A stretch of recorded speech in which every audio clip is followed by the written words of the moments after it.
So welcome to this third season of Season Day Scholar. And today we have got none other than the editor-in-chief of ES&T Letters, Professor Bryan Brooks. As you know that in the introduction, we keep the secret of the achievements and everything. So you can find in the description as well as at the end of the video. So welcome, Bryan. It is a great pleasure and honor to have you on this program. Yeah, thanks for having me. I look forward to our conversation this evening, or this morning, rather.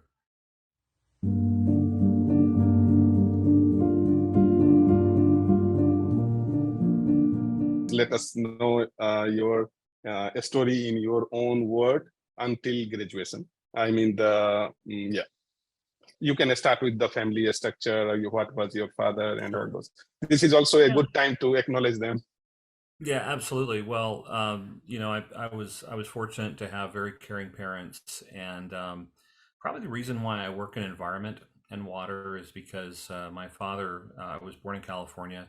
My father was in the forestry, which they now call Cal Fire, but he was an outdoorsy guy, and so we were always out doing things, and I think that really kind of influenced probably developing what I would even consider the beginning of almost like an environmental ethic.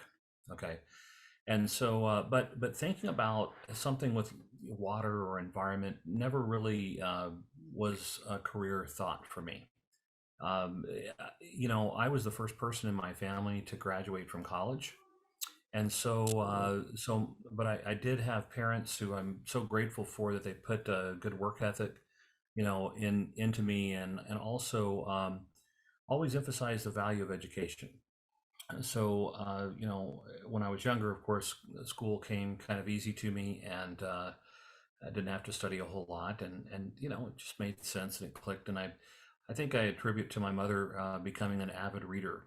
I remember when I was a small child, she would read to me and then take me to the libraries, and it was fantastic. But when I went to college, I was in Mississippi, and I finished the last few years of college or high school in Mississippi, and then started college.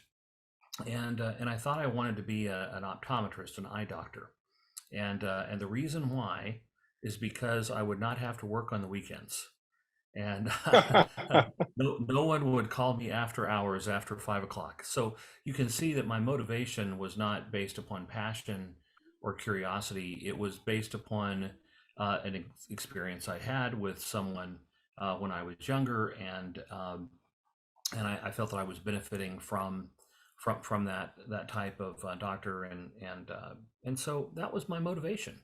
It was not until I was an upper level undergraduate, when I took an elective class in aquatic biology, that a whole new world opened for me. And it was a tough class. It was a rigorous class. The professor was tough, but it was fascinating. I couldn't wait to come back to class every time and see what he would talk about, because he would not just use a textbook. He would talk about case studies. He would bring these real world examples to life. And so then what ends up happening is, after this class, I went back to the professor, and I told him I was really interested and I wanted to learn more. And he suggested that I sign up for a directed research class. And so his name was Stephen Threlkeld. And I'm really grateful for Steve, because he tested me. I had to do really extensive literature reviews. I was bringing classic case studies in aquatic science to current, and this was I turned 50 recently, so I'm not too old yet, but this was before a Science Citation Index was online.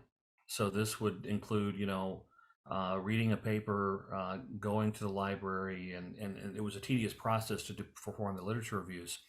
But he instilled some really good, I think, characteristics in terms of appreciating the literature and then thinking about the trajectory of knowledge.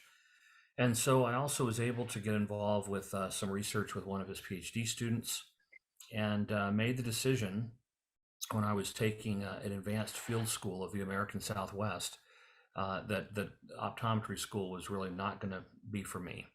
And so I ended up going back and starting graduate school in a master's program, and that individual, Professor Stephen Threlkeld, who turned me on to aquatic science, was my master's advisor.